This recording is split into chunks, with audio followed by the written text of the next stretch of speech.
Sevmeye yoktu halım, bezip sonunda daha o senli arzularım yok olur yoktu daha.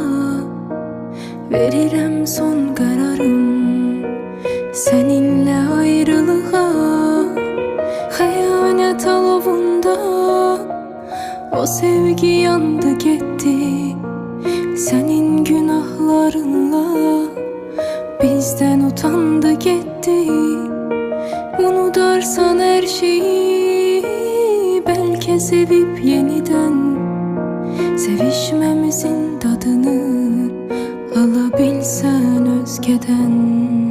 Bu soyuq akşamlar senden soyuyor kalbim, ya da düşse de öten anlar seni yüreğimden sildim. Bu soyuq akşamlar senden soyuyor kalbim, ya da düşse de öten anlar seni yüreğimden sildim.